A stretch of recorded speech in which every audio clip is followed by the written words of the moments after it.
Welcome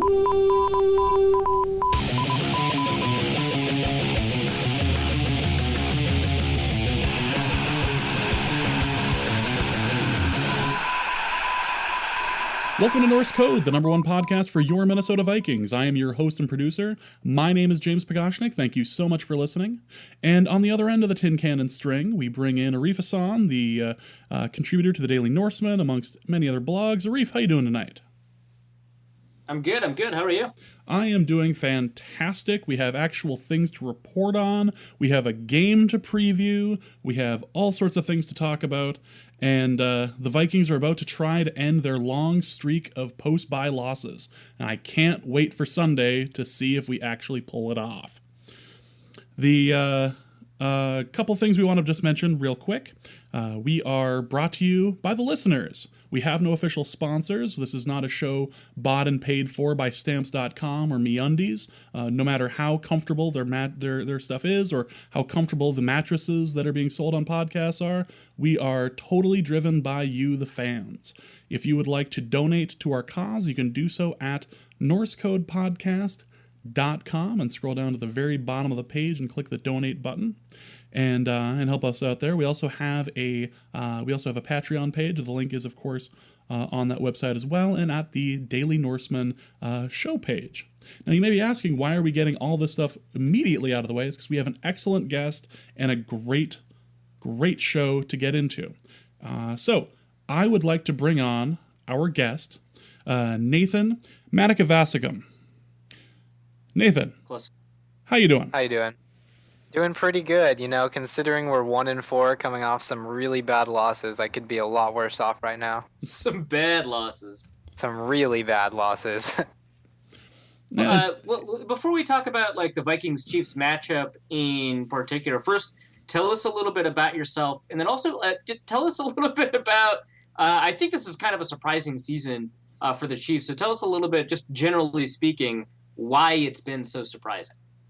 Why has it been so surprising? Well, going into this season on paper, I actually had really high hopes for the Chiefs, especially with Peyton Manning finally starting to show signs of aging, and the division just looked really, really easy for the taking for the Chiefs. I mean, we made some pretty good free agency acquisitions. We drafted pretty well, in my opinion, at least, and we just looked really solid on paper. And with the addition of Marcus Peters, Mitch Morse, who's actually turned out to be a pretty solid draft pick, we've gotten 2 rookies that are really impressive. So going in, especially after week 1, starting off 1-0, I was really expecting us to be able to pull out these close games and maybe turn the division in our favor for once, as opposed to finishing 8-8 like we had last year.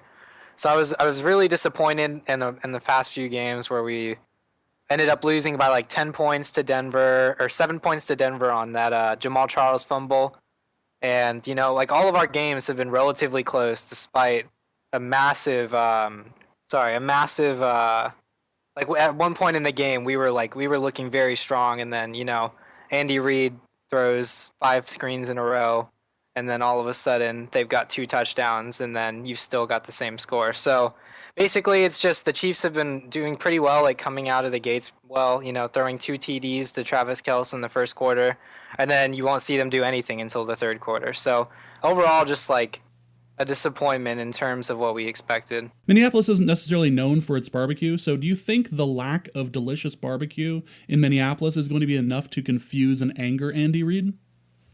No, I think he'll be fine. I've heard that Andy Reid likes to go and visit the local restaurants of the towns that he visits, so I think he'll find a way to keep himself occupied. 90% chance he goes to Manny's. Oh, yeah. I don't even think it should be that low. He's probably already has 2 reservations, one for before the game and one for after. He and Childress, who is making his return to Minnesota, will have all sorts of fun there. Yeah, it's really important to have that spread game coordinator going up against the Vikings, for sure. So, Nathan is a long-suffering Chiefs fan. He is also a former contributor to eDrafts and Football Savages. So we feel he is an excellent person to bring on to help break down this Chiefs game. The Vikings have not won a game after a bye since 2009. So the Vikings have a bit of a history to try to buck here. So let's talk Vikings offense versus Kansas defense, Kansas City defense. There's a big injury on the Kansas City defense. You want to talk about that? Yeah, Dontari Poe is currently injured. He's been working his way back from a back injury from the offseason. He'd been progressively getting more snaps per game and had finally gotten his, I think, season high snap total against Chicago. And then he suffered a high ankle sprain. So it's looking unlikely that he's going to play. But shockingly, Jay Howard has been playing, he's his replacement, has been playing pretty solid. So while it's not good to lose a guy like Dontari Poe, you're not exactly having a huge drop off when you have Jay Howard out there like disrupting the pocket and pushing back the center into the quarterback. Do you think it changes the fronts though? Because I mean, Dontari Poe, I mean, he was one of those rare 900 plus snaps nose tackles, and I don't know that much about Jay Howard on his snap count or his role in the defense, but I imagine that because of how rare Dontari Poe's role is in the defense, that it changes the fronts and the alignment for Kansas City. Just because Poe's out, even if Jay Howard's been probably surprisingly good. Yeah, he's definitely been surprisingly good. We kind of expected him to come in and like just like hold some space and move some guys around, but it'll definitely affect some of the alignments and stuff. But the thing with Dontari Poe is like, even in the snaps that he was getting, he was playing injured, and he wasn't making as big of an impact as expected. So compared to like last year's alignments and stunts that we were running, it's definitely a downgrade. But even if you compare it only to this year's Dontari Poe, it's actually not that much of a downgrade. And the way that we'll probably attack the line is probably not that much different, just because of the way he's been playing under his talent level. No, that makes a lot of sense. Well, that I think brings us to the larger question of the Chiefs defense, which has been performing very poorly. I know that initially Sean Smith was out, and now Dontari Poe is out. But I mean, even with that, there is so much just pure talent. I don't even want to say raw talent, pure talent on this team. Defensively, you've got Eric Berry, Derek Johnson, Marcus Peters, who we know has been playing well. Then you've got Tamba Hali and Justin Houston. Jay Howard, like you said, has been playing all right. You've got that stable of defensive ends that always feel like they used to play for the Jets. They're all very good.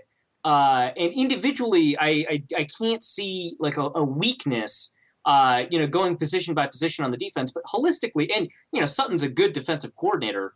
So holistically, they haven't been doing well. So why is that? That's exactly what I was wondering too this entire season. Like I go through each position and I see like Mike DeVito, who can hold his own, he can stop the run. You see Jay Howard / Dontari Poe, who can disrupt the pocket. You have Alan Bailey, who's getting to the quarterback, Justin Houston and Tamba Hali. Everything it looks so good on paper. But when you get onto the field, it all looks so sloppy. Like, I would say the word I'm looking for is they're not cohesive. Like, they don't look like they're playing together. It seems like every player is kind of doing their own thing, and it's kind of messing with things. So, like, you have Houston, who is known as, like, probably the second best pass rusher in the league right now. And he's just going for the quarterback every play. He's been playing well, but he's kind of lacked versus the run at times. And so it just seems like every player is kind of doing their own thing. Like, even when Howard's in, Howard is he's just like going crazy. You see Hali, who's kind of like lost his cool. You have Hali covering tight ends. Like, Sutton just doesn't have everybody in the right position to succeed at times, if that makes any sense. Yeah, of course. To be fair, I mean, he's done a decent job, but we've had a few penalties this season just for like 12 men on the field, or you'll have Ron Parker getting beat deep when he has no help or no cornerback help. I don't know. It's just it's crazy because you see all of this talent on paper and you expect them to come out and be a formidable defense, and then you get onto the field and Jay Cutler and the Bears are moving the ball faster than anybody you've seen this year. So I don't know. There's no single answer to that question. It's just like the defense as a whole isn't meshing well, if that makes sense. So yeah, at every position you have a bunch of talent, but it's just not coming together the way that we expected it to be. I will not have you come on this podcast and disparage the good name of Brad Childress and say that he lets 12 men on the field at some point. I will not sit here and allow you to disparage that good man. Oh, no. That's awful. So, do you think Teddy has anything to worry about, or do you think the offensive line has anything to worry about with the pass rush? Well, I definitely think he's got to be on his toes, because if you keep Teddy in a like a rhythm and keeping him on tempo, getting the ball out fast when he needs to, dropping back, reading the field on play action, he should be fine. Houston and Hawley are very, very, very good, but if you keep the ball moving and getting it out fast, you're going to be fine. They're going to get tired. They're not going to be able to keep up with you all game. So I think as long as you guys can rely on Adrian Peterson to keep the ball moving and let Teddy do his thing, give him some time, you'll probably be fine. But if Teddy gets hit a few times, it could throw him off his groove, and if he holds the ball 1 second too long, it could lead to a pick, if that makes any sense. Yeah, no, that makes sense. So one of the issues that the Vikings have had in pass coverage involves obviously, how raw TJ Clemmings is, but also the fact that the Vikings, in order to adapt to this, have either given him tight end help or have had tight ends one-on-one in pass coverage against, people like Von Miller, DeMarcus Ware, and probably soon to be, Justin Houston, Tamba Hali. Yeah. This is as bad as it sounds. What do you think the Vikings? You mentioned that Justin Houston, maybe has some issues at run contain. Do you think it is better for the Vikings to try and test Hali and Houston on the outside in the running game, or should they stick to trying to figure out if Jay Howard is as good as you say he is? That's a good question. I think the best way to currently attack the Chiefs defense as it is, in the way that it's kind of like in a frenzy, is you want to make Houston and Hawley hesitate. You want to beat them once whenever they think that they can just rush up the field. You want to beat them once, and that one time will be enough to keep them putting their heels back and waiting to see what's going to happen. That'll give Teddy time to make plays. So basically, you want to beat them once, get them playing passively, not just going all out. And then you should be able to pick the defense apart pretty easily. All right, great. Well, let's talk a little bit about the cornerbacks and the secondary overall that Kansas City has. So Sean Smith's back. That hasn't improved the defense as much as I thought it would. But Marcus Peters has been playing well. Do they play? Do they play left, right? Are there instances where they follow, or is it like a mix, or what's the setup for the cornerbacks there? As far as I know, I can't tell you this 100% because it's kind of hard to track all the cornerbacks, but I believe that Sean Smith plays right cornerback 90% of the time, and Marcus Peters stays on the left side of the field 90% of the time. I don't really see Sean Smith moving around too much. He kind of does his own thing in his area. So yeah, I would say Sean Smith mostly sticks to the right side of the field. That's kind of the problem. Is Sean Smith is good at doing what he does, but if you try to move him around too much, it'll get him out of his comfort zone. And if Sean Smith's out of his comfort zone, he's going to get beat a lot. Sure. Well, that makes sense. In terms of the matchups that the Vikings have, they've got Mike Wallace, who, who he is from a strengths and weaknesses perspective. Yeah. Charles Johnson, who is trying to become a possession receiver, not much of one, especially in terms of contested catches, but still, physically very active. We saw Stephon Diggs against Denver do pretty well. And then there's Jarius Wright in the slot. Which matchups are you most comfortable with, in terms of any one of those receivers against any one of those cornerbacks, and which one scares you the most? I would say anybody lining up against Marcus Peters will probably be fine. I don't want to say he'll shut them down, but he'll at least play to a good level that he's not getting beat multiple times in a row. Sean Smith is actually kind of scary. I know he's regarded pretty highly by other fans of other teams, but he actually has a tendency, once he gets beat once, he tries to overcorrect for that, and he'll get beat over and over again. And especially Peyton Manning likes to play with this. He'll beat him over the top once, so Sean Smith will play a little further back, and then he'll just eat him up inside. So I would say any matchup other than Sean Smith and Marcus Peters is pretty easily exploitable. Like when Marcus Cooper, Jamel Fleming, when they're on the field, you can probably expect Teddy to be looking their way. Other than that, probably just beating Sean Smith over the top. Sean Smith has a tendency to get beat over the top. Well, okay, so when you go over the top, there's the possibility of having to deal with Eric Berry, who, I mean, he has an amazing story, but story aside, how good is he this year coming back from? I mean, it's incredible that he gained weight, during the cancer fighting process. Yeah. But how good is he now? Do you think he's still a top 5 safety? Can he cover for some of those mistakes that you were talking about with Smith? And then, of course, I mean, Peters is a rookie. We saw him make a couple of mistakes already this year. It's going to happen. How good is he at covering for that, or is that not really his role? I wouldn't say that's his role. At times, you'll see him line up like single high safety, but most of the time, you'll see him in the box being run support. It's not really an ideal role for somebody that was like once like a top 5 safety in the league, but at this point, after him coming back from chemo and stuff, it's probably the best role for him. The safety help that Sean Smith is probably going to have is most likely going to be Ron Parker. And Ron Parker's not really good at providing safety help, to be fair. So yeah, Eric Berry is probably going to mostly be sticking to the box, helping out with the tight end, watching for the run. And Ron Parker will probably be beat a few times over the top. Well, that's pretty fair. And then I think the last part of the discussion, in terms of the linebacker, or in terms of the position groups, are obviously the linebackers. So I think a lot of people are familiar with Derek Johnson, but tell us more about the 2 inside linebackers that Kansas City has, the strengths and weaknesses, and what you think combined with maybe the front 3 you can expect from run defense, especially against a back like Adrian Peterson, who's having a little bit more trouble with the blocking that he has, but still shows that he's Adrian Peterson sometimes. Yeah, Derek Johnson is known kind of like a rocket. He hits the hole really hard, and he's kind of a special player in that he's been able to play at such a high level for such a long time. He has high tackle totals. He's always doing something. He has pretty good coverage. The problem is that Josh Moga is currently our right inside linebacker, and he, I believe, isn't going to play this week. He didn't practice yesterday, so I would expect him to not play, which leaves us with DJ Alexander, who is definitely a below-average linebacker. So I expect the Vikings to be running at him a lot because he is a very, very big weakness if Josh Moga isn't playing. That makes a lot of sense. What about the Vikings offense in particular? And we've already discussed, obviously, a lot of things. We talked about Mike Wallace a little bit and Charles Johnson a little bit, Adrian Peterson I mentioned. But there's Teddy Bridgewater, there's Kyle Rudolph.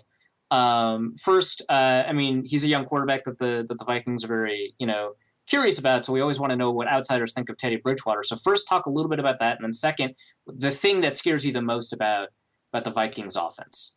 Okay, so I have to say this first. I was a huge Teddy Bridgewater fan in college. I had him as my number 1 overall prospect, and I really did a lot of work on that draft. So I felt really confident in him being the best player in that draft. Really lucky that you guys got him. I'm glad that you guys got him. You guys seem like a pretty nice team. I haven't been able to watch as many games as I would like. I would say I've probably seen 6 games. And 6 games is like a decent amount of games to like get a gauge for a player, but with the rookie QB, you never know. Different systems and stuff can change that. So I think I would say I'd probably put him in the top half of quarterbacks, but I wouldn't be like scared of him in particular. Sure, that makes a lot of sense. Okay, so in terms of what I'm scared of from the Vikings offense, I would say Adrian Peterson running at whatever weak side linebacker we have on the field, and then other than that, probably look for play action to beat Sean Smith over the top because Ron Parker tends to be slow to help him out. And I would probably say that's it. Mike Wallace is not as scary as he used to be, but that's just from an outside perspective. So, sure. Well, I mean, that makes a lot of sense. I mean, it's I think everyone kind of agrees that Mike Wallace isn't what he was in Pittsburgh, but it seems to be better than he was in Miami. So, kudos to him. He seems to actually want to be here, or at least seems to be enjoying the fact that he's become the number 1 or number 2 target. Yeah, well, until the snow starts falling. Yeah, and until Diggs becomes like the biggest thing on the planet, because even Wallace is saying, "Look out for Diggs." Did you, Nate? Did you get to catch any of the Vikings game against Denver? Did you get to take a look at Stephon Diggs? Oh, me? Yeah. Oh no, I actually didn't. I definitely read up on the match or the match recap, but sadly I didn't get to catch any of that game. No, fair enough. Well, let's talk a little bit more about the other side of the ball when the Vikings are on defense, the Chiefs are on offense. So 2 years ago, I would say Alex Smith was fairly polarizing, not just like among Chiefs fans, but I think among sort of the NFL in general. There's a lot of people, especially people who used to be scouts like Daniel Jeremiah. They were big fans of Alex Smith. I know. Also, Benjamin Albright, who's a previous guest on the show, was also a big fan of Alex Smith because they really value completions a lot. But then, there are people like Bomani Jones, for example, and then a couple of Chiefs fans. I know the ones that we follow on Twitter are not huge fans of Alex Smith, and his ability to get completions is kind of mitigated by the fact that he often doesn't attempt to convert third downs. He doesn't push it down the field, and he doesn't try to make plays. And even when he manages the game, quote unquote, whatever that means, it often doesn't result in sort of moving the chains consistently. But sometimes it can be enough, with Jamal Charles. But now it seems like the conversation has shifted, that he's not so much polarizing as he is kind of your QB floor. If you're below Alex Smith level, you need a new quarterback. If you're above Alex Smith level, you don't have to worry about that, right? He's the Mendoza line of quarterbacks, essentially, right? So what are your opinions, just in general, about Alex Smith as the Chiefs quarterback and what he means for the Chiefs quarterback situation going forward? So Alex Smith is really a special case at quarterback. He's really kind of like a one-of-a-kind player, and I'm not saying that in a good way, because you can watch like 32 games of any quarterback in the league, and you'll have a really good take on him. You can watch 32 games of Alex and be convinced you just watched 5 different players. So if you go back to like 2012, and you'll see Alex performing probably at the best point of his career in San Francisco. Mm-hmm. And he was always looking down the field, looking for those Vernon Davis over the middle, 30-yard completions, the classic Alex Smith, Vernon Davis. And then you go to 2013. He plays pretty well. He's like a slight downgrade from what he was doing back in 2012, but he's doing enough to keep the chains moving. And I mean, we're convinced that he's not special, but we know that he can at least, keep the ball moving and get you into the playoffs. Then you get to last year, and it's kind of a mess because he starts off the year really poor. He has fumbles, he has interceptions that he's not known for. And then so at that point I was ready to write him off, and then he finishes the year pretty strong, and it's hard to just give a single take on him. You kind of like take him as he goes. So at this point I would say he's probably performing under the level that I expect him to perform at, and that's to at least just manage the game, right? Well, at least he's rediscovered his ability to throw a touchdown to a wide receiver. That is true. It has been almost 2 years since he had thrown a touchdown to a receiver. So I mean, well, let's talk about that just real quick, just because it's like funny, but we got sick of it because it kept on getting mentioned. Oh my god, it was so annoying. Yeah, well, that's kind of what I wanted to ask. Was it like more annoying to hear that happen, more annoying that it was happening, or at some point did you begin to like embrace it and hope he never threw another touchdown to a receiver again? Well, I mean, as a Chiefs fan, you kind of expected that. Just the way the games were going, you were either throwing to Travis Kelce or you were running the ball to Jamal Charles, and that was you were kind of okay with that.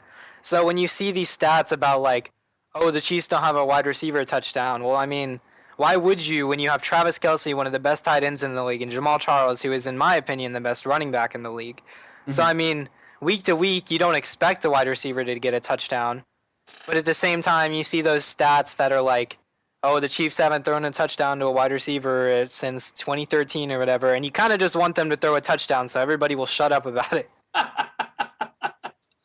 Well, yeah, that's pretty fair. Well, we can start talking about the actual matchup too. Well, okay, so we just talked about probably the two sort of pieces of the offense that are the most interesting to talk about. One who's not going to be playing this week. So let's talk about Jamal Charles first. You said he's the best running back. He's certainly up there with like Le'Veon Bell, and that's kind of it. It's just like a debate between the two of them. Yeah. And from Charles goes Sharkandrick West, who I think he was promoted this year to the second because Niall Davis was second. Then he got demoted to third, I think. What's the story there? What should we expect from West, Davis, and DeAnthony Thomas? So likely what's going to happen is Niall Davis is going to come into the game, and he's probably going to get around 10 carries, probably not going to do much with them. Charkandrick West probably going to get like 5 to 7 carries, I would say. And then you'll probably get like 5 to 7 touches for DeAnthony Thomas. So what's most likely going to happen is our game plan is going to shift more from before we would have a bunch of run plays to Jamal Charles and we would rely on him to move the chains. We'll probably rely more on receiver screens and screens to DeAnthony Thomas to get those short passes that would generally get you about the same yards as like a Jamal Charles run would on any given play. Okay, well, I mean, the Vikings have been pretty good at stopping screens this year. You've got Anthony Barr, who I think is basically just a screen killer. And then, I think Xavier Rhodes and Terrence Newman have done a pretty decent job tackling. Do you think that at some point it's possible that the screen game gets stifled enough that you're going to rely more on literally running the ball instead of sort of mimicking running the ball? That's what a logical person would do, but I'm not sure that's what Andy Reid would do. Well, Andy Reid's very particular. That's a very honest answer. I like that. Yeah, so you would think after throwing 5 screens in a row that only get a few yards, you would, maybe switch it up, maybe throw it on the field a little bit, but instead what'll probably happen is we'll just keep going 3 and out, and you guys will probably score a bunch of touchdowns on us. That sounds like an optimistic Chiefs fan. Well, okay, so so let's talk a little bit then again about Travis Kelce, who a lot of people call him Baby Gronk. He certainly has like an exciting enough personality to be compared to Gronkowski. Different kind of personality, but certainly super interesting as a person. But also extremely talented. Maybe stifled a little bit by the offense and by the quarterback. But one of the best tight ends in the league for sure. Tell us a little bit about Travis Kelce, his skill set, where he wins, and how the Vikings may be able to stop him. In general, as a whole, he's a very good tight end. He's pretty good at blocking. I wouldn't say he's excellent because there are times that he just misses his block, and you really can't explain that, whether it's effort or whatever. But as a receiver, he's kind of something else. Like, he's not on the tier of Gronkowski to where no matter who he matches up with, he'll beat.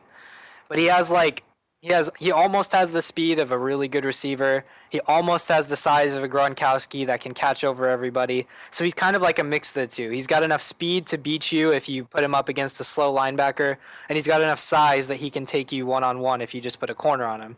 So it's kind of hard to just put one person on him, but if you like bracket him and you have another guy who's ready to help, it'll probably take him out of the game pretty easily. Okay, and in terms of bracketing, you'd rather have like a safety linebacker bracket, maybe a cornerback linebacker bracket based on maybe the passing concept. Are you worried or not worried? Are you do you think that there's an advantage that the Chiefs could take than in freeing up Jeremy Maclin or any of the other receivers whose names I can't really remember right now? Just one of those Chiefs receivers that was expected to do well and didn't really ever do anything. Yeah, I mean, it'll be good that he'll be drawing attention, but at the same time, he's really our only hope for winning any game. Jeremy Maclin is really good, but it's just the way that Alex Smith gets him the ball and the way that the offense works, he's not really in a position to be like a huge workload guy that's going to carry your team. The only way our offense succeeded in the first place was Jamal Charles hitting a home run or two every game and hoping that Travis Kelce got open over the top. So it'll be good that he's drawing attention to him, but at the same time, he's drawing attention to them for a reason because he is literally the focal point of our offense at this point. Let's talk about one of the drivers of offense in football, the offensive line. Y'all have a terrible offensive line. Yeah, it's really and that's bad. Coming from the Vikings. Well, first, how bad do you think it is? Obviously, but second, what steps can the Chiefs take in this game to minimize the pass rush from what I think is a pretty good defensive line? Obviously, not the best one in the NFL or anything like that, but a pretty good defensive line that has Everson Griffin, Brian Robinson, who's playing well this year, Sharif Floyd, and Linval Joseph, as well as Tom Johnson in rotation. What do you think are the ways that the Chiefs can respond to that? Well, first of all, as a whole, our O-line is pretty bad. Like, individually, you have, like, mediocre to average players, But when you combine them together, like they just don't work together. The centers and the guards they're never on the same page. Eric Fisher is always caught holding. It's just a mess when you take the O-line as a whole. So in terms of how you can fix that against the Vikings, I don't think there's really much you can do. You can like game plan around that, and you can try to get quick passes out and stuff, but I don't think that's how we're going to be able to beat you guys. I think the only way that we can really hope to beat you guys is if Alex Smith is able to like have pocket presence for the first time in his life and hang in the pocket and try to find Travis Kelce.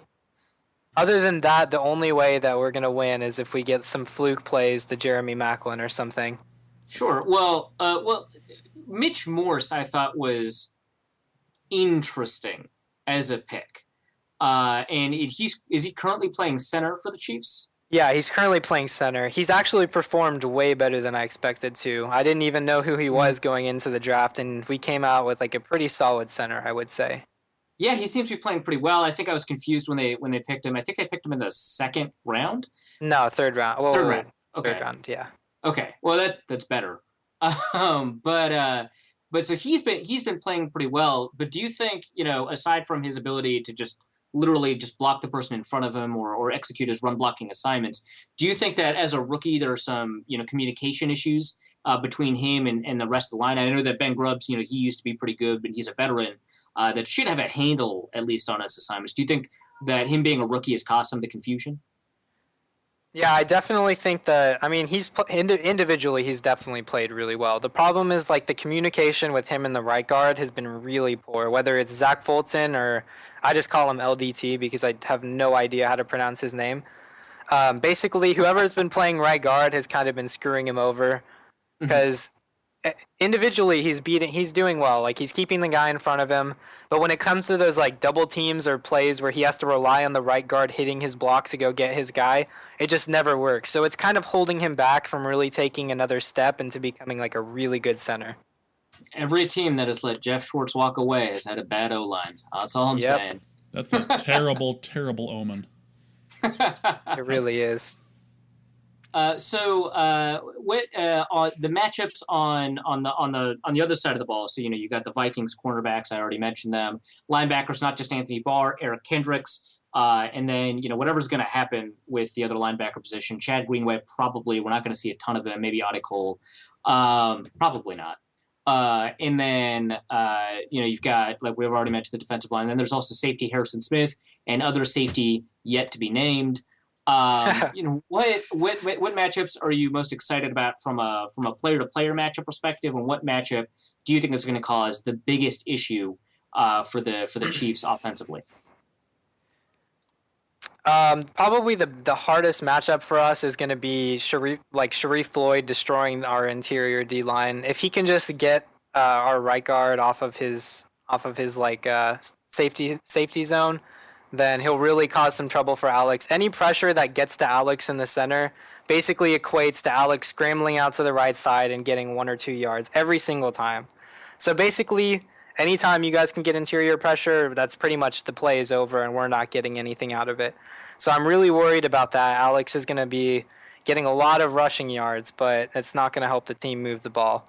So other than that, I'm really scared of Travis Kelce being pretty much taken out of the game because at this point, he's really the only thing we can rely on. And if you guys are able to bracket him well, that's probably going to be a really, really difficult time for us to get anything going.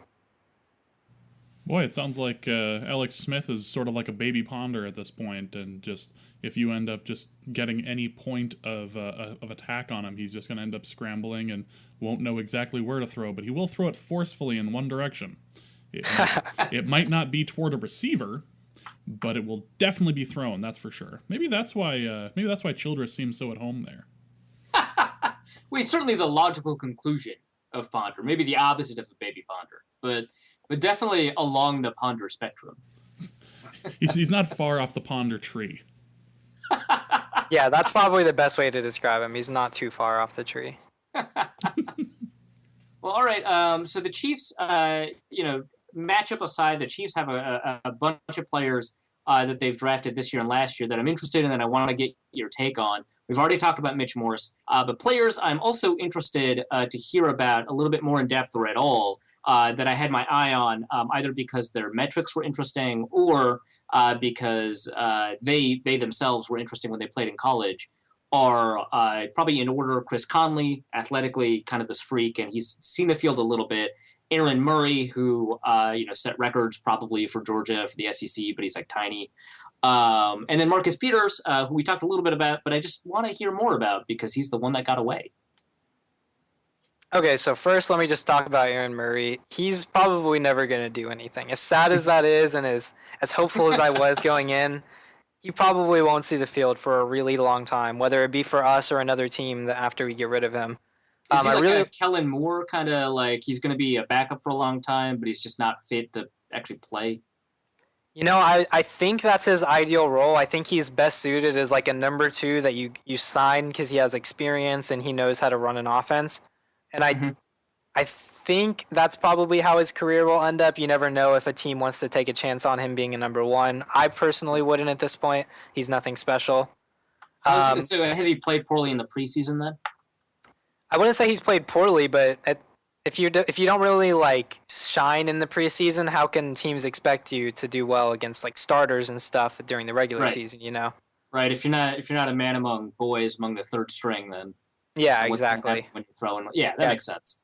That's the main problem with him. Let's talk about Chris Conley. I had a couple of wide receiver, athleticism metrics going. He wasn't super productive, and of course we get to talk about another Georgia player. He wasn't super productive in college, but my wide receiver metrics from an athletic standpoint had him as the number 1 or 2 athletic wide receiver in terms of athleticism for the position. And I think he had a cool Star Wars video too. So tell me what you know about Chris Conley. Do you have any hope for him becoming an eventual starter or being a big playmaker for the offense? I definitely think he has the potential to be a starter. I really like his talent. I personally didn't watch him coming out of Georgia. I saw him live, but I wasn't able to evaluate him. He's definitely played.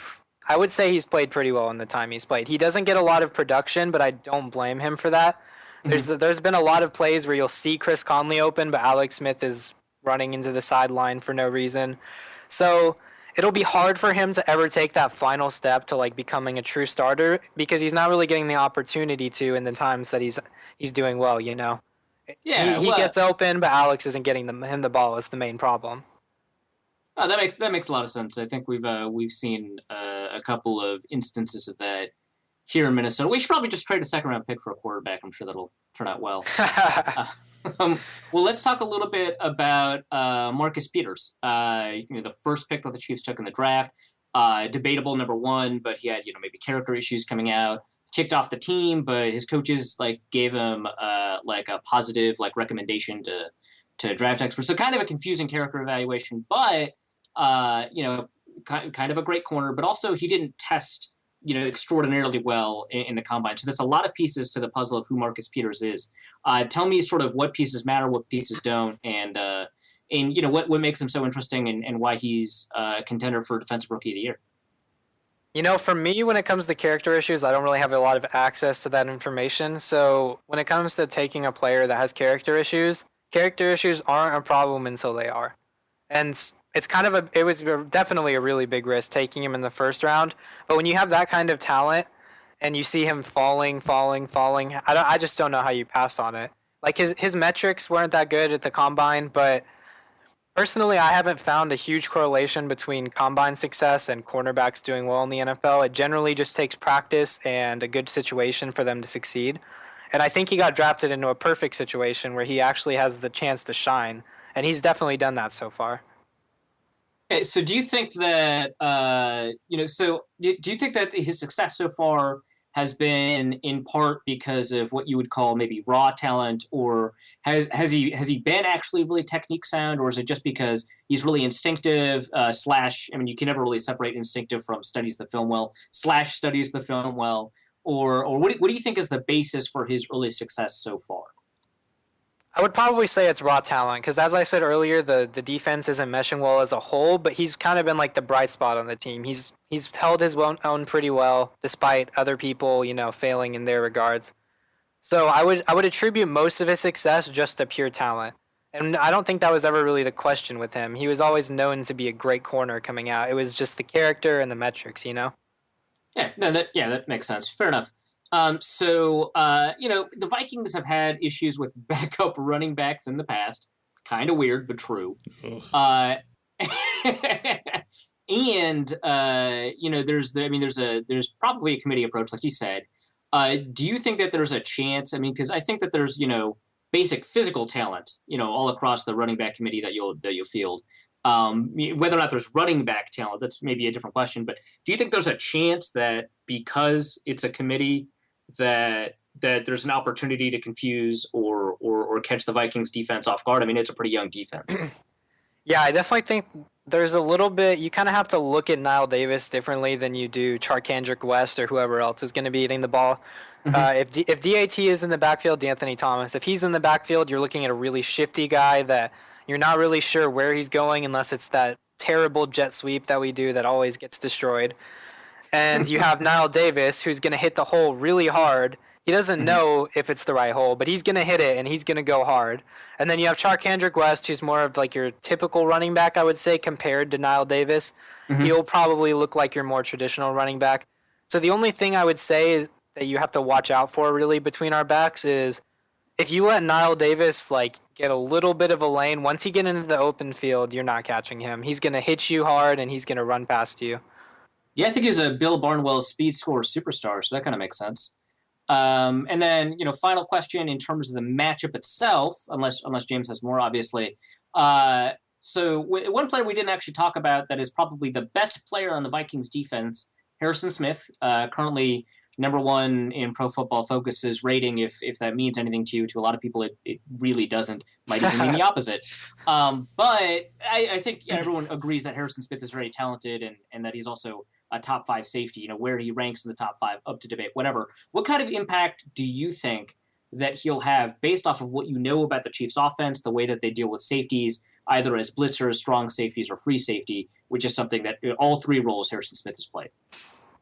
Where do you think Harrison Smith typically plays? Like, what part of the field does he play? Does he play single high, or does he play in the box, or what? He's called a free safety, and the other one's called a strong safety. But it typically goes the other way around, where he plays a lot of box so that he can play the run, but more often just present a pass rushing threat. But he will play single high in every single game for a number of snaps. So you'll see him everywhere. They tend to rotate, but his impact, for Vikings fans in the broadcast is very often most seen in the box. I would say, yeah, the area that he'll probably have the biggest impact in is if he can shut out. Well, not even just shut out. If he can just have an impact on Travis Kelce, bumping him at the line or wherever, if he's coming up to play against him, no matter what kind of positive impact he has against Travis Kelce, that'll be enough for you guys to be able to kind of contain our offense. Travis Kelce is really the only wild card. So if he gets Travis Kelce off his game even just a little bit, he's doing his job well enough, and he'll have a really good impact for your defense. Who's the better Kelce? Who's the better Kelce? Travis Kelce at this point, definitely. Fair enough. I was expecting a hot take on that one. I was expecting just a little more spit and fire there. So we always ask our guests to make a prediction for score that is always inaccurate. So no pressure. I don't think anyone's ever gotten it actually right, but a couple have gotten close though. What do you think the score is going to be, and who's going to pull this off? Looking at our past games where we always seem to mess something up in the end, I would say 23-17. I don't think either side really goes for a lot because I think you guys are just going to be pounding the ball, keeping Teddy doing his 200 yards, 2 touchdown game. But I also don't think we're too far out of the game because we have so much talent on paper, which is why I want to say 23-17. Yeah, I like that. Counting on a Blair Walsh missed extra point. That's smart. You're smart. Yes. That works. We see what you did there. We see what you did there. All right. Well, we're also both going to make score predictions. Yours isn't too far off. I made a score prediction on Andy Carlson's podcast. Already forgot it. So I'll just say 27-17 because I think that I don't think that Teddy Bridgewater is going to do the Peyton Manning toy with Sean Smith thing. But I think that, if the defense is consistently out of place, like you've been talking about, and given how depressed you've sounded the entire podcast, I think that there's a good chance that the Vikings could win by 2 scores. And I think that, the defense is probably going to set up some really good field position that Teddy doesn't even have to do that much to get to 27 points. So that's what, I'm thinking. I'm thinking we're going to go 28-10. I don't think that we have a miss as far as an extra point's concerned. I think that will find itself to not be an issue. But I think. But it sounds like you're predicting a field goal miss. Also smart. Yeah, but what I'm suggesting is that we're gonna be running it hard, and we're going to be taking out against a line that can't necessarily get to us. A couple of good pressures on Teddy, yes, but not enough to cause a bunch of problems. This will hopefully be a game where Teddy can come out and shut up some of the people who are saying that he's not very good anymore or that he's regressing, that he can actually take a step forward against a team that's not trying to kill him, as opposed to Denver, which seemed just straight out for blood. I think the week off is. They were so angry. They were so angry. Why are you fighting him? Oh, why are you doing such terrible things to TJ Clemmings? But yeah, I think this is going to be a good game for Teddy. I think that we're looking at a 28-10.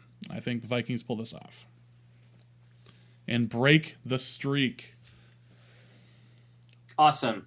Okay, so that's it for the Chiefs portion, but we have a lot of other things to cover. Nate, you said that you maybe were interested in listening in if you still have time. It's a little bit late, so I understand if you don't.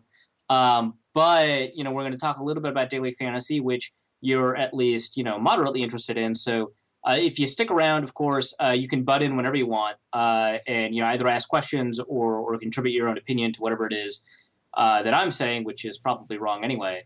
But of course it's daily fantasy, so it all turns out to be a bit of a wash. Yeah, who's really right in daily fantasy? Is it the guy that guesses Blake Bortles and Allen Hurns are going to go for 300 yards?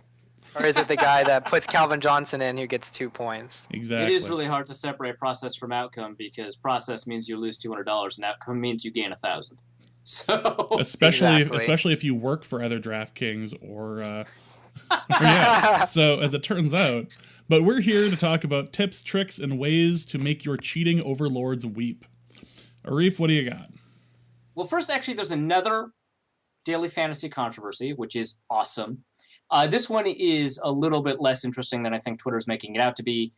So Nevada ruled that daily fantasy is gaming, and therefore they need to apply for a license in order to operate in Nevada. So they sent a cease and desist to DraftKings and FanDuel, and then politely asked any other daily fantasy operators who I guess they don't know to also cease and desist, and they probably will because everyone knows they're on fairly shaky ground and they don't want to challenge it. A lot of people think that means that this gives a lot of ammo to the federal government or prosecutors or other states to call them gaming or gambling. It's not really quite true because the federal government's had a very difficult time using state definitions to advance things from a prosecution standpoint. And then also it does set a little bit of a precedent in people's minds, but it doesn't really always translate into law federally when a state defines something versus, the federal government. All this probably means is that the gaming lobby, who's very powerful in Nevada, no shit, has decided that, daily fantasy could be a business model that they want to incorporate into casinos. They can operate out of casinos once they gain a license. They haven't been kicked out of Nevada. They've temporarily suspended activities either until they form a partnership, get a license, or lobby to change the definition back to a skill game. Something that's interesting is that New York, I believe it was a federal judge, ruled that poker was a skill game and not gambling, and so you could not kick someone out of an institution that made money via gambling or shut down that institution if all they did was poker. If it was blackjack, different story. But that could be interesting federal precedent too. And I think that the story is a lot more complicated than people are saying. If poker's gambling, this is gambling, obviously. If poker's not gambling, which is awesome to think about, then it's going to be very difficult for the law as it stands currently to carve new inclusions into gambling law to include daily fantasy until a new law comes out that indicates that even if their games of skill, they're largely gambling. So wanted to say that. Kind of cool that there's like a level of legal battle happening, just because in my head I love following legal battles semantically because I'm messed up, but kind of shitty because I really like daily fantasy, and more blows to daily fantasy is bad. You would just prefer that the Department of Justice and the FBI, who are both looking into this now, maybe don't declare anything too hastily? Yeah, no, that'd be great.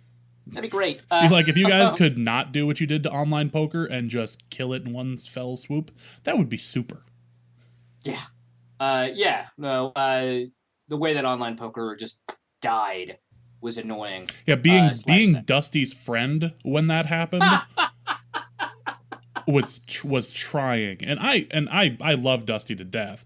Dusty, by the way, is tied up in my basement, and as soon as he atones for what he has done, he will be free to co-host the podcast again. But in the meantime, being friends with Dusty and a few other people when poker went down was really difficult to listen to, especially with all these people who had like their life savings on these sites too. Like, it's just really shady that something like that can just stop all of a sudden. And there are a lot of forces that would really like this to go away. Yeah, for sure. A lot of relatively powerful forces. The fact that Harry Reid has such a high position in the Senate, he's the senator from Nevada, that plays a role too. But that's politics, and of course we don't want to talk about too much politics on the podcast. That's for your other podcast, James. We haven't done that in years. Not in years. Well, save it for when you bring it back, which might be never.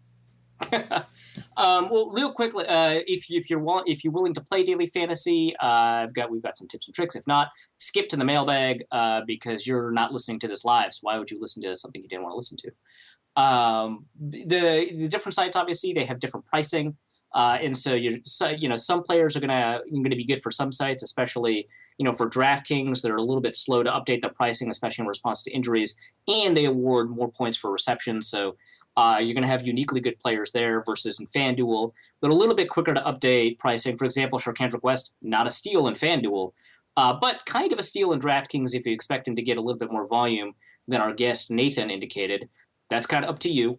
But accepting that, there's a couple of other things that you want to, a couple of players specifically that you might want to target.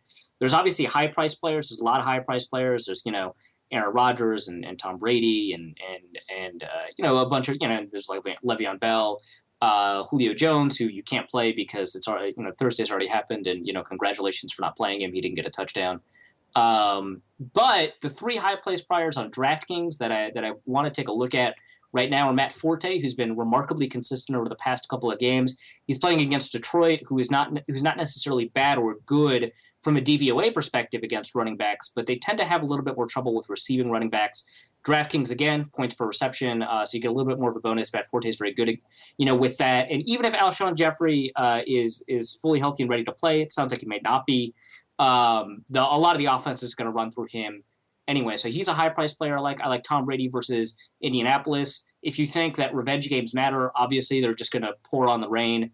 If you don't, Indianapolis is 25th in DVOA against quarterbacks, so they're still bad. Yeah, like picking up Indianapolis for that game really does seem like wow. So it's come to this. It's either Blake Bortles or nothing. Like it seems like the Blake Bortles of defenses to pick up for this week. Yeah, no, for sure. Indianapolis is not a great defense, unsurprisingly, and they'll carve holes, especially because Belichick historically has been extremely good at game planning, specifically for Indianapolis. If you think that means something, definitely buy Tom Brady. If you don't, there's still a reason to buy Tom Brady. But yeah, they're not very good. They're especially not good against the pass. The third and the last high-priced player on DraftKings I want to take a look at is DeAndre Hopkins versus Jacksonville. Hopkins is the only weapon that they have. I know Arian Foster's back, but at some point, and Arian Foster's going to eat into Hopkins's share. But even with Arian Foster back, Hopkins got a lot of play, a lot of volume, and I actually expect Jacksonville to be ahead a little bit further in this game, and so they're going to want to pass a little bit more than they want to. And Jacksonville is 28th in DVOA against number one wide receivers. So I think they're going to find a lot of openings to target Hopkins. There are quarterbacks, whoever they want to play a quarterback, can't really target their other receivers, except Jalen Strong in the end zone twice. But Hopkins is a pretty good play from a high price perspective. He's relatively consistent. As Julio Jones fell off, Hopkins rose up, and for right now, I would keep him there against a bad defense against number one receivers. There's also mid-price, players. I would stack Andy Dalton and Eifert in tournaments. Buffalo is a strong defense, the number 9 in DVOA. So if that's against the pass, so if that scares you, it should. But Dalton's the number 1 fantasy quarterback in DraftKings. Eifert's the number 1 fantasy tight end in DraftKings. They're a really good pair, and they're gonna go off probably fairly reliably. And so I would take a look at that. One thing to watch out for: Eifert's numbers have always been pretty reflective of the defense he's playing, and Buffalo's pretty good against tight ends. So if you wanted a reason to fade Eifert or not play Eifert, that's the reason. The other mid-price play is New York Jets versus Washington. Don't need to tell you about Washington because they suck. But it's not just that they're not necessarily a very good offense. It's that they produce points for defenses because you get points for turnovers. They produce a lot of those. And they produce sacks. So that gets you points. And then the low-price options, Blake Bortles, we just mentioned him. He's low-priced. He went off, last week. He actually had a pretty good game the week before. And he's up against the number 27th defense, Houston, in DVOA. So despite, J.J. Watt and Jadeveon Clowney and the defense that they had the last couple of years, they're not good. And until they can be good, don't expect them to be. He's a cheap option if you want to spend elsewhere. Or you could play the Tennessee defense against Miami. Tennessee is a sneaky good defense, kind of surprising given how shitty they were last year. Miami, terrible offense, really good at producing sacks. That gets you points. So that's the DraftKings lineup. Anything in terms of that seems interesting or that you want to comment or you think is wrong? The only thing I would target is, let me just check my rankings real quick. I would target anybody versus Jacksonville. I don't currently have whoever is playing against him, but That's pick Houston, a receiver against them. Houston? Yeah, Hopkins. Then I second your Hopkins. That's the only thing I have to add. Yeah, for sure. I think it's pretty likely that Hopkins goes off despite the bad quarterback play. It's like he's the new Larry Fitzgerald when Larry Fitzgerald would just produce regardless of his quarterback. At FanDuel, there's different pricing, so your high-priced options actually do include a player like Matt Stafford, who I kind of like anyway because he's against Chicago. They don't want to pass the ball as much as they did 2 years ago, and Stafford just came off of like a pretty horrible game where he was benched. But I think that leads to low ownership percentage, and I don't think that's a smart move by a lot of people just because the amount of money that you can pay for him versus the amount of output that you get, purely a pricing and matchup thing, is pretty good. Otherwise, again, Tom Brady versus Indianapolis. But those are the only high-price options that I'm in love with.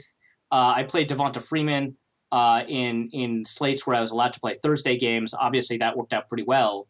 But there's no high-priced option that stands out as particularly great versus a lot of the other ones besides Tom Brady. But from a mid-price perspective, one player that might be not polarizing or controversial, but you can be kind of torn on is Antonio Gates. Probably not going to produce a 2-touchdown game again. But he's a very good tight end. He's still only mid-priced. He should be a high-priced tight end, but the pricing algorithm hasn't caught up to a suspension. They're playing against Green Bay, who's 3rd in DVOA against tight ends, and so that's kind of why you might be. And it's a strong schedule they've played. They've played some pretty good tight ends. They've played Kansas City, for example, and you can be kind of worried about that matchup. But I still think he's likely to produce a touchdown. And 30, 40 yards at least, probably more. If you can get that at the middle price that FanDuel is offering, I think that's probably worth it. Otherwise, the middle price Jets versus Washington, same reason as before. And then actually TJ Yeldon is mid-priced at FanDuel, and they're playing Houston, who we already mentioned, 31st in DVOA against running backs. Yeldon is getting more and more play. Denard Robinson doesn't see the field because he's injured. Toby Gerhart. So TJ Yeldon to be a pretty good volume play at the middle price. And then at low prices, the matchup that we've been talking about all podcast, Kansas City, I think that you shouldn't do this in a lot of your lineups if you play multiple lineups, but if you want to do a homer pick, I think this is the week to do it. I think Teddy Bridgewater and Kyle Rudolph are really poorly priced on FanDuel. Teddy Bridgewater's like $400 below like the next quarterback above him, which is kind of crazy. I think he's like 6,600s on FanDuel. And so he's kind of you don't want to put him in a ton of lineups, but it's just a really weird pricing. And it's not that Kansas City is so good that so bad that Teddy Bridgewater's going to get 300 yards. He's probably not going to get 300 yards the way the Vikings use him.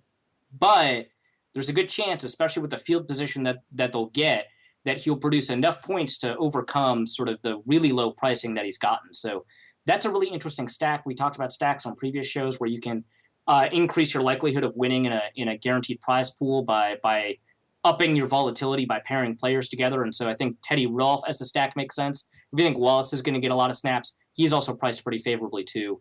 But the other one I would take a look at is Ted Ginn, not because he's got a good matchup. They're playing Seattle, who are 7th in DVOA against receivers, but because he's the only receiver that Cam Newton will throw to. Greg Olson's even seen a reduction in targets to Ted Ginn, of all people, and he's been productive. He's gotten touchdowns, receptions, and yards. So Ted Ginn, only because he's an opportunity play with a lot of volume and because his pricing hasn't caught up to his production yet. So those are the people on FanDuel that I'm taking a look at. Sounds good. I feel like we can go into the mailbag. Yeah, for sure. And let's take a couple of questions here. First question, we can just go briefly because we had talked about it a little bit already. HVAC Repairman on Twitter asks 2 questions. 1, how is Teddy looking? And 2, where do babies come from? Nate, do you want to take number 2? Yes, I will take number 2. Quickly on Teddy. Yeah, Teddy, we talked about him a little bit on the podcast. I think that he's looked a lot better than a lot of people think. The second half against the Chargers game, the second half against the Denver's game, I mentioned multiple times, looked fantastic and amazing. I think the first half of both of those games were pretty poor, even when you account for the amount of pressure that he's had. But a lot of us, and sometimes me included, because I get kind of depressed watching games, a lot of us are not accounting for pressure holistically when we look at Teddy play. I mentioned previously in the podcast, he's been under pressure 42% of the time. It needs to be reiterated that while that's 5th in the league this year, which just sounds like a lot but not the most, it would have been the most in 2008, 2009, and 2010. It would have been the second most in 2007. So it's an enormous amount of pressure. It's just a bad year for O-line play. And so when you take a look at, quarterback performances that you remember from years past or good rookies from years past, you got to remember they didn't face usually nearly as much pressure as Teddy is right now. And I think that given that and holistically his performances overall, he's looked pretty good. Like Dave said, I think it's pretty clear actually that he's a top half quarterback where he ranks in the top half, 11 through 16 probably. The specific rank probably doesn't matter because who cares if he's 11th versus if he's 16th.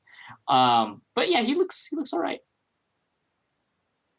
So where do babies come from? I mean, I have one, but I don't even know where to begin with that. We just move on to the next question. Yeah, let's just say that if you are young enough to ask the question, it's probably a stork.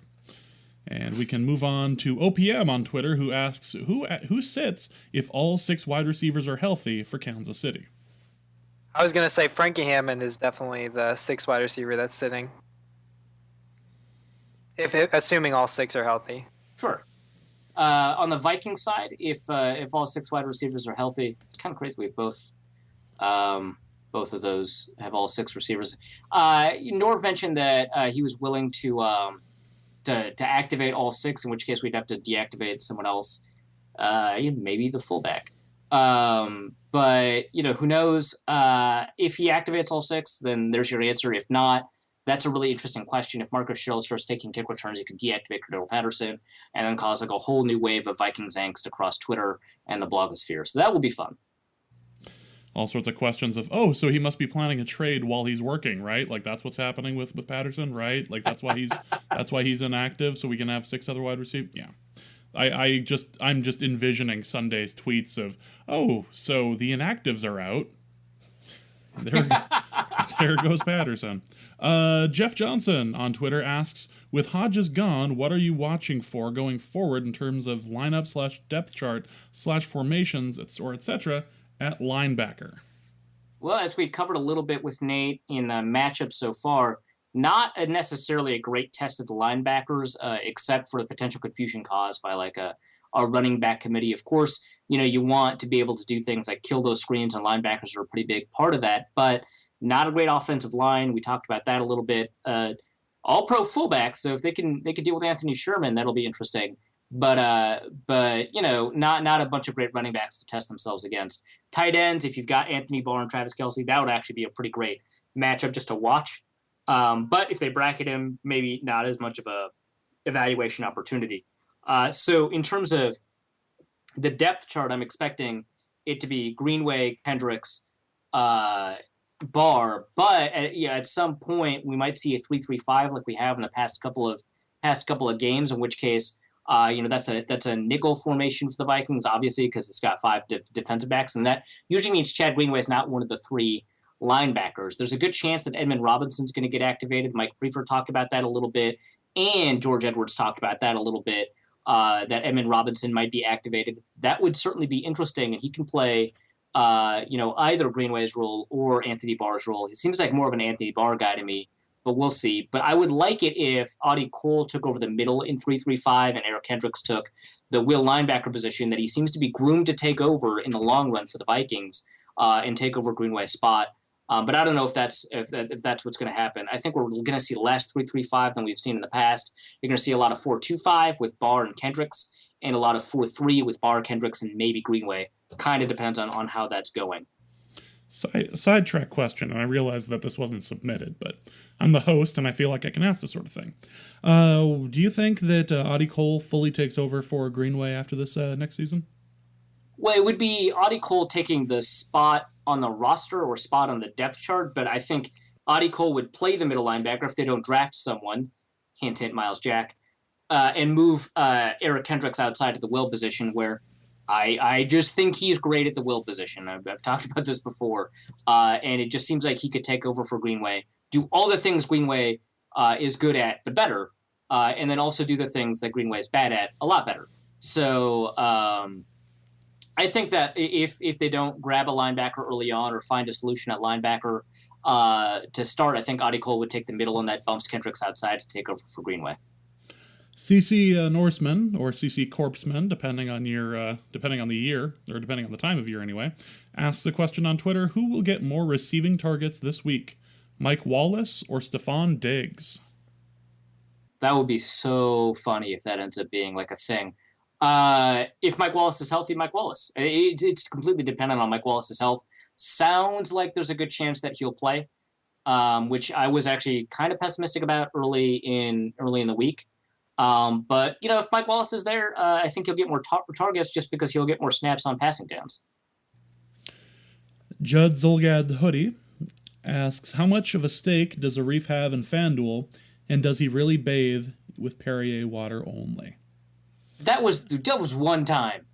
I do not have any ownership stake in FanDuel, but I do have about 20% of my bankroll for daily fantasy in FanDuel. I've got like 60% of it in DraftKings. That's been treating me really well.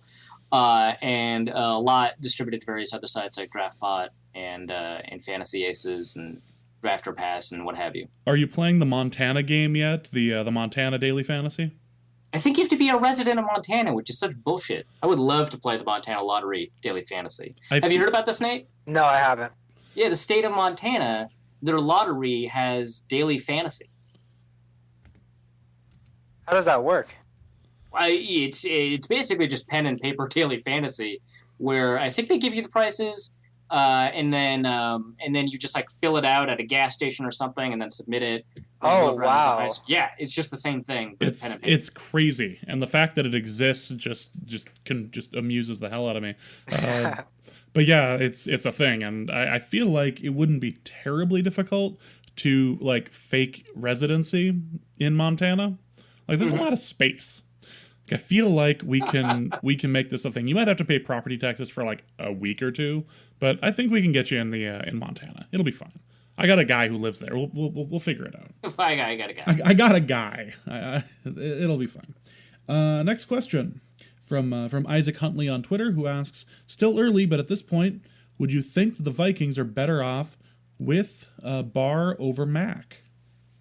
Khalil Mack is actually someone that Nate has seen a lot play because he's a divisional rival. I think that he's a better linebacker than Barr.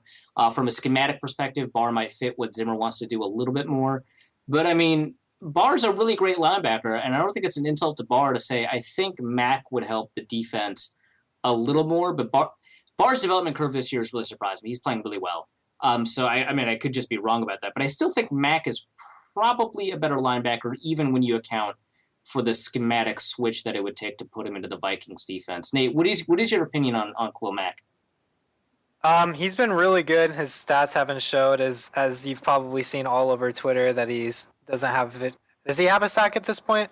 I think he's got. Well, he got that sack late last year, and then they celebrated while the clock was running, and then they got a penalty. It was great. Yeah, I mean, overall, I think both teams should be really happy with who they got. Khalil Mack does a lot of things for his team. Anthony Barr seems to be doing really well for you guys. So it's kind of hard to make those comparisons. They don't exactly do the same thing. So you guys should just be happy that you hit on a draft pick that high. I think that's how you should look at it. Yeah, screw ranking. Like players at different positions. That actually makes a lot of sense. We should just be happy. It doesn't really matter. Fair enough. Can we just be happy as a fan base? No. Next question. No, next question. Jonathan on Twitter says, going to Vegas Sunday, would you make Vikings -4 a triple play? Yes. I think the Vikings are more than a point better than the Chiefs. And they're at home, so they get those 3 points. So yeah, I would. Yeah, the line seemed really low. Like I didn't get that.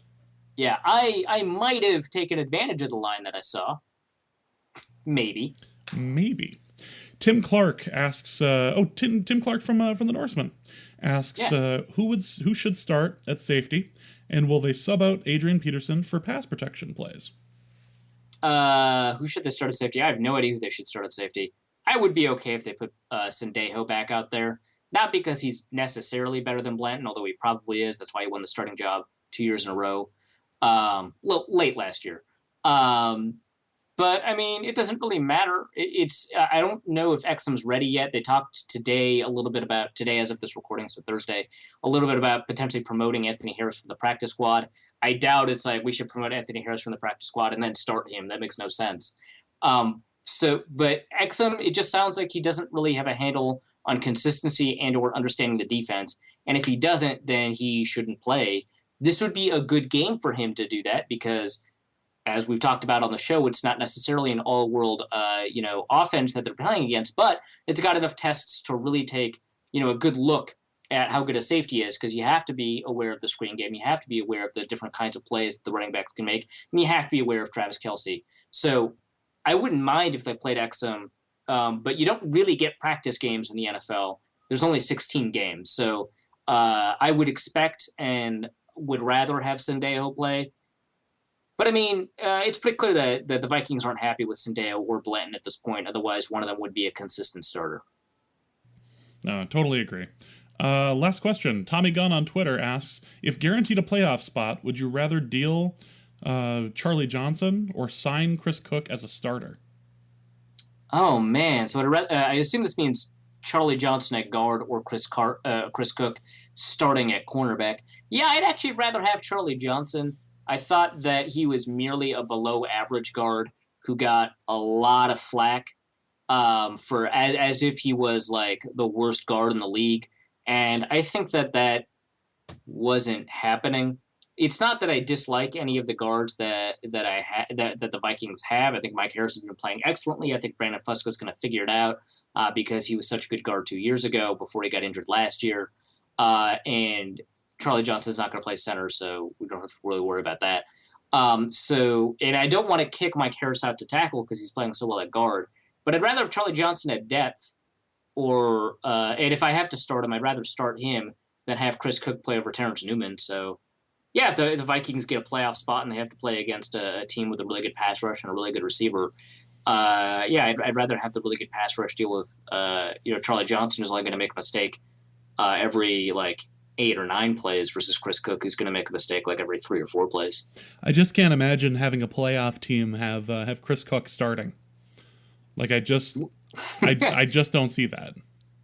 Well, the 49ers almost made the playoffs with Chris Cook start. Well, did he start? Man, I have no idea what happened on that team. Yeah, the word almost comes to mind there. It didn't end up happening. It was not to completion. So that is going to be it for this edition of Norse Code. Good luck to the Vikings this weekend. Really looking forward to the W. Let's go over just a couple of quick things. Nate, you can be found on Twitter where? At Nate&nbsp, it's NATE_VASAGAM. And apologies for butchering your name earlier. I have a terrible last name myself. I'm not saying you do, but I have one. And I'm used to people butchering it, and I just, for whatever reason, this was just not my day for pronouncing other people's names. I'm sometimes lucky that I can just pronounce Arif, so we just can make it through. But thank you for that. Thank you for being on the show. Really appreciate the insight. A long-suffering Chiefs fan coming to a podcast with two long-suffering Vikings fans. It makes sense to pool our collective loathing. It's great. So you can follow myself. You can follow the show at Norse Code DN. My personal one is at Big Mono. You can follow Arif at Arif Hassan NFL. And you can follow Dusty, who should be back shortly, at Dusty O'Connell. I promise I will let him out of the basement soon. If you'd like to donate to our show, you can do so at NorseCodePodcast.com. The donate link is at the very bottom of the screen. You can also donate to our Patreon page if you'd like to have an ongoing donation. You can do that by going to the link at the NorseCodePodcast.com website or at the link at the Daily Norseman show page, which should be up right now. While you're listening to this right now, go ahead and go there. We're just trying to keep the lights on. We're just trying to keep this as ad-free as possible and try to keep us from having to shill and having you go through a bunch of hoops in order to hear us. So that is going to be it for the show. Arif, do you have anything to plug? Nope. Excellent. So for Arif, Dusty, myself, and Nate, thank you once again for listening. And our formula is this: keep Teddy alive. And we will see you next week. Norse Code is the official podcast of the Daily Norseman SB Nation blog and is produced with cooperation from Pompous Jerk Productions. Pompous Jerk Productions. Attitude with attitude. The opinions expressed in this podcast are solely those of their contributors and do not reflect official positions of the Minnesota Vikings, SB Nation, the Daily Norseman staff, or PJP. No information in this podcast should be construed as gambling advice. Please obey all local gaming laws. Our formula is this. We go out, we hit people in the mouth.